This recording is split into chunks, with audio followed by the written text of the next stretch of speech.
Nous sommes ici devant l'avenue du Port, qui est une avenue qui structure tout le port de Bruxelles, lequel a été déplacé ici parce qu'à la fin du 19e siècle, le port étant à l'intérieur de la ville, les quais ont été complètement encombrés par les marchandises, ce qui fait que le port a été déplacé en aval, en sortant de la ville médiévale.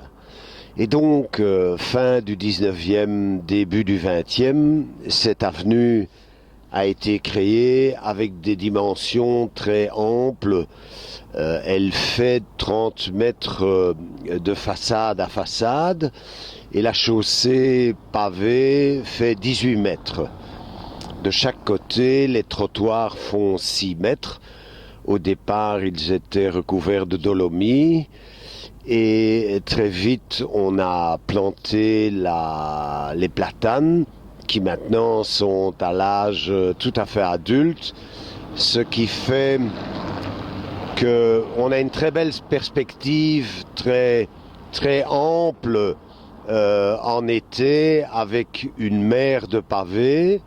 En fait, il y a quasiment 1 200 000 pavés, tous taillés à la main, en porphyre de Quenast, qui est donc la pierre belge la plus dure qui se puisse trouver, puisque c'est une pierre d'origine magmatique volcanique, donc similaire au granit si on veut.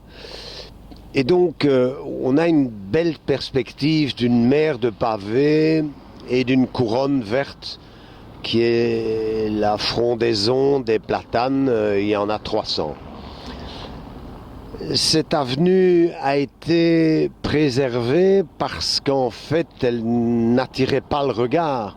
Ce n'est pas une avenue de prestige. Elle n'était pas dans un quartier qui était un enjeu immobilier ou foncier. Et donc la chance a voulu qu'elle soit restée dans son jus. Le pavage qu'on voit ici a été refait pour la dernière fois en 1965. Et donc il a résisté pendant 50 ans sans réparation, alors que normalement on redresse les pavés, c'est-à-dire qu'on les remet dans leur état initial en les réutilisant parce qu'ils sont posés sur sable. Et donc il faut faire cette opération tous les 20 ans. Ici, ça n'a plus été fait depuis 50 ans et on voit que la résistance du pavé est exceptionnelle. Donc cette avenue est restée dans son jus un peu par hasard. Et puis le port a commencé à décliner et surtout à ma gauche, on a la gare de marchandises de Touré-Taxi qui était donc la porte d'entrée dans Bruxelles de toutes les marchandises. Avant donc l'installation des autoroutes et la disparition des barrières douanières. Donc ici était l'entrepôt de dédouanement de toutes les marchandises arrivant de l'international à Bruxelles. Cette gare à ma gauche donc traitait plus de 30 trains par jour, employait jusqu'à 2500 personnes. Et puis les marchandises étaient éclatées dans la ville par d'abord des charrettes à chevaux, ensuite des camions. Devant moi, il y avait un garage de 250 camions. Et donc, c'est l'ancêtre de DHL et des colis express. Donc il faut s'imaginer le charroi intense, raison pour laquelle cette avenue fait 18 mètres de large. Elle permet les manœuvres lentes du charroi lourd. Et donc,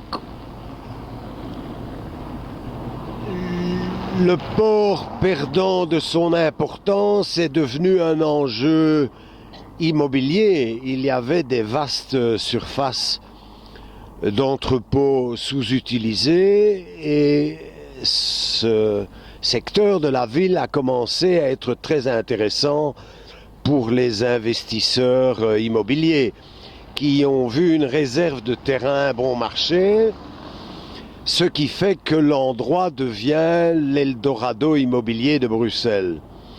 Et donc la pression est forte sur les terrains pour y faire, par exemple, la grande tour Upside qui a là à ma droite et qui fait des logements à 4 000 € du mètre carré. Bien entendu, actuellement, ils ont vu trop grand. Cette tour ne se vend pas. Il n'y a pas assez de clients pour payer des appartements luxueux à 4 000 € du mètre carré. Mais la pression de ce type d'investissement fait que on veut une ville chic, on veut faire déménager le reste de l'industrie. Bien que cette tour se soit construite avec du béton et que les centrales à béton sont nécessairement au bord du canal parce que les marchandises, les cailloux et le sable sont livrés par péniche. Et donc, les mêmes qui ne veulent pas voir des centrales à béton à côté de chez eux ne se rendent pas compte que la centrale à béton, et c'est ce qui a permis de construire la tour.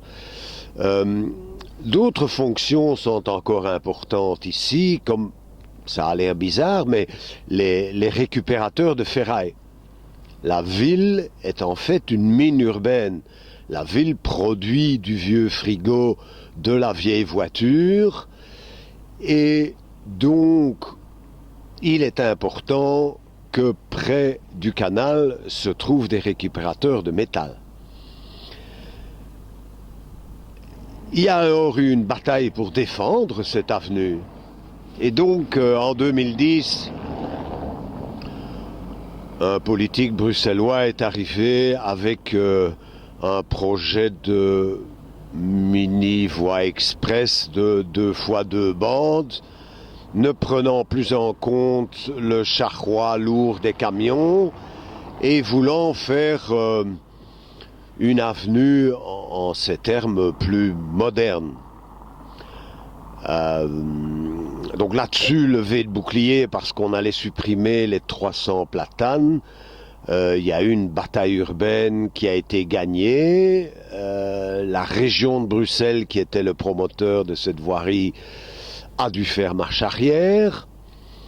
Reste maintenant la question du pavage, qui est fort débattue. Nous avons demandé le classement de l'avenue du Port comme témoin du passé industriel et social de la région de Bruxelles, comme dernière avenue industrielle de cette ampleur encore existante à Bruxelles et même en Belgique. Maintenant, le bras de fer est occupé. Va-t-on classer l'avenue ou pas? La bataille est en cours. Voilà.